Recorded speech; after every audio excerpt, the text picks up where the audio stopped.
The 4th of July party was in full swing when everything went dark one moment. The Oakwood Hills Community Center was alive with patriotic music, the smell of barbecue, and the excited chatter of over 200 guests. The next moment complete darkness swallowed everything whole. The music died mid-song. The string lights flickered once and vanished, and even the professional fireworks display sputtered out before the grand finale. Through the chaos of confused voices and stumbling figures, one voice rose above all others. It was Patricia Thornberry, our HOA president, shrieking into her dead walkie-talkie like it might resurrect itself through sheer force of her anger. I watched from my back patio, sipping lemonade by the gentle hum of my recently returned generator. The irony was delicious, almost as satisfying as watching Patricia's carefully orchestrated spectacle crumble before her eyes. But to understand how we got here, I need to take you back to the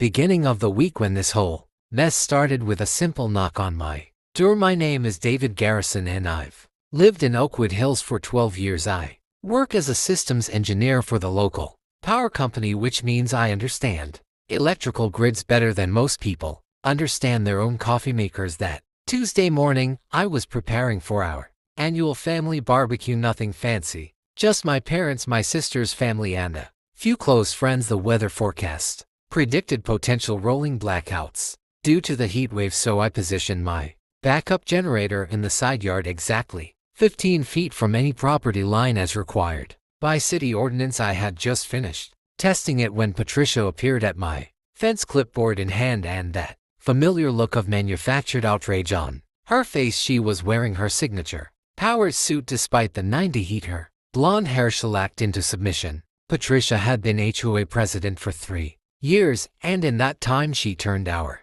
once peaceful neighborhood into her personal kingdom. She announced with a triumphant tone that my generator was an eyesore that violated subsection 12.4 of the HOA aesthetic guidelines. I calmly showed her my permit from the city, explaining that temporary emergency equipment was explicitly allowed under both city and HOA regulations. Her face turned an interesting shade of purple as she scanned the document, clearly searching for any technicality she could exploit. When she couldn't find one, she simply declared that the board would be reviewing the matter at an emergency session. Before I could respond, she marched away, already typing furiously on her phone. I should have known then that she wasn't going to let this go. Patricia never let anything go, especially when someone dared to challenge her authority. The next morning, I woke up to find my generator missing. No notice, no warning, just gone. The security footage from my doorbell camera showed a tow truck at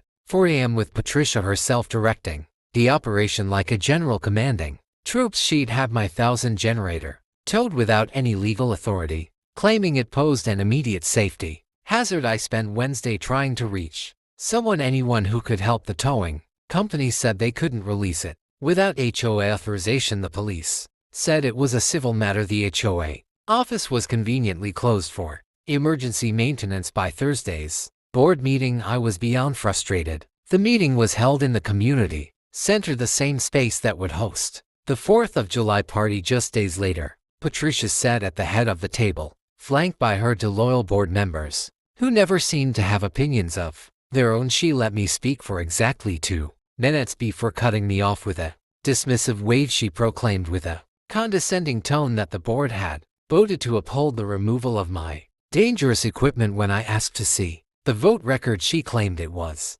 conducted via emergency email authorization. When I requested copies of those emails, she suddenly remembered they were protected by board privilege. The other residents in attendance shifted uncomfortably, but no one spoke up. They'd all been on the receiving end of Patricia's wrath before then. She announced her grand 4th of July celebration, describing it as a gift to the community funded entirely by the HOA special events budget. She spent 20 minutes detailing the professional sound system, the 5,000 watts of decorative lighting, the industrial-grade barbecue stations, and the professional fireworks display. She'd personally arranged all of this would require massive amounts of power, she noted proudly, but she'd arranged for special electrical installations to handle the load. That's when I noticed something odd in her presentation slides. The electrical diagram showed connections that didn't match our neighborhood's actual grid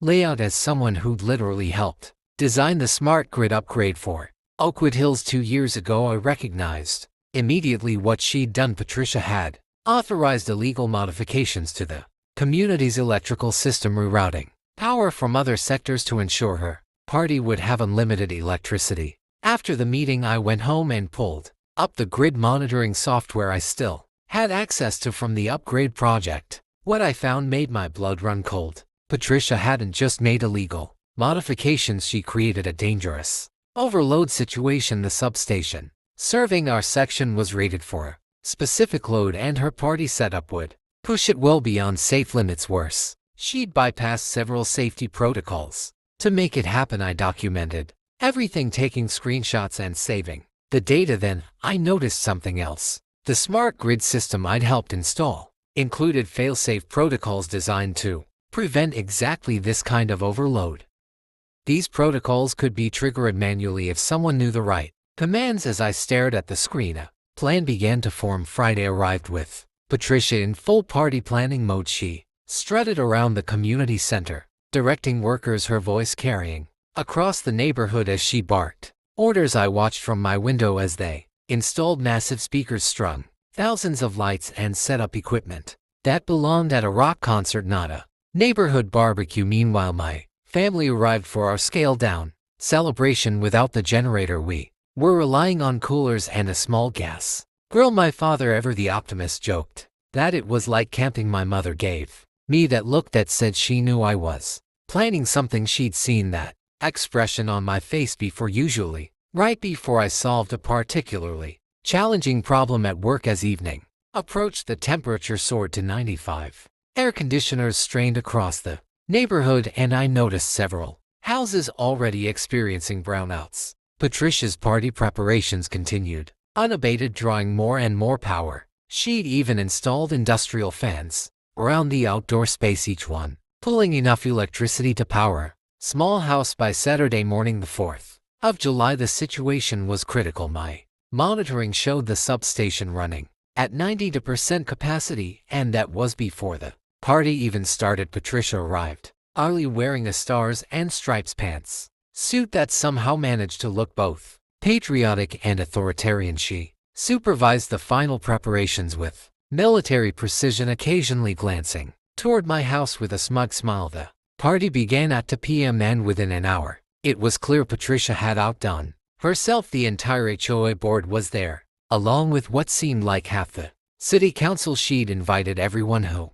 mattered in her social climbing world, turning what should have been a community celebration into a networking event for her own benefit. The music was deafening, the lights blazing despite the afternoon sun. Every electrical device hummed with power stolen from the rest of the grid. My monitoring showed the substation creeping toward 97% capacity. A few more percentage points and the automatic safeties would kick in, but Patricia had disabled those two at 5 o'clock p.m. As the party reached its peak, I made my decision. My family was safely in our backyard, enjoying a simple meal by candlelight. As the sun began to set, I excused myself and went inside, pulling up the grid control interface on my laptop. The fail-safe protocols were still there, waiting to be activated. All it would take was a specific sequence of commands to trigger a localized shutdown, exactly as designed. I hesitated for a moment, my finger hovering over the enter key. Then I heard Patricia's voice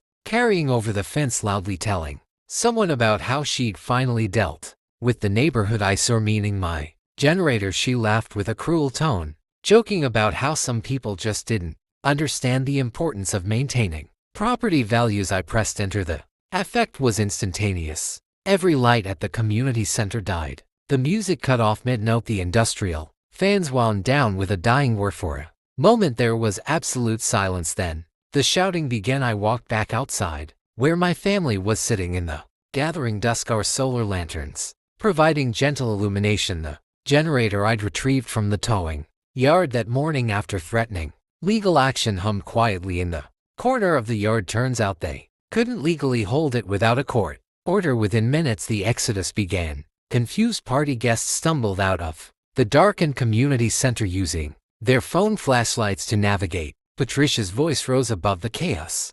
alternately demanding answers and blaming everyone within earshot. She screamed into her dead walkie-talkie, then her dead cell phone, then at the electrician, who informed her that the entire sector had experienced a protective shutdown due to dangerous overload conditions as neighbors began arriving at their darkened homes. I fired up the extra gas grills I'd borrowed from friends. Word spread quickly that the Garrison house had power and working grills. Soon my backyard was full of grateful neighbors cooking their 4th of July dinners and sharing stories about the chaos at the community center. Patricia appeared at my gate around 7 o'clock. P.M. her pantsuit wrinkled and her perfect hair in disarray. She demanded, with a shaking voice, to know what I'd done. I responded calmly that I'd done nothing except protect my family by maintaining emergency power, exactly as I tried to do before she illegally removed my generator when she threatened to sue. I mentioned the screenshots I'd taken of her illegal electrical modifications and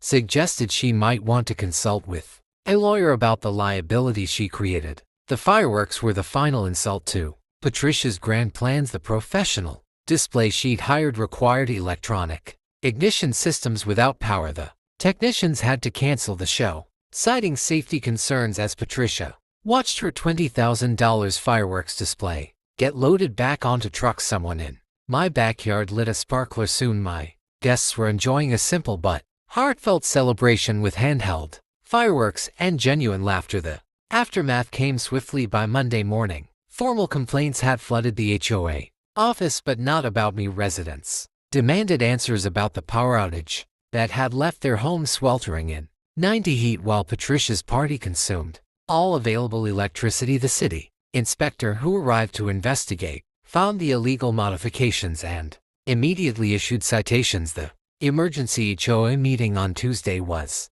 standing room only. Patricia tried to maintain control, but the residents weren't having it. One by one, they stood up to detail her abuse of power, misuse of funds, and dangerous decisions. When the electrician presented his report showing how close we'd come to a genuine emergency, several people gasped. The vote was unanimous. Patricia was immediately removed from the HOA board and all positions of authority. As the results were announced, she stood frozen at the podium, her mouth opening and closing like a fish out of water when the treasurer announced that she would be personally liable for the $35,000 in fines and remediation costs. Patricia's face went white. Her final shriek of outrage echoed through the community center before she fled, her designer heels clicking frantically against the tile.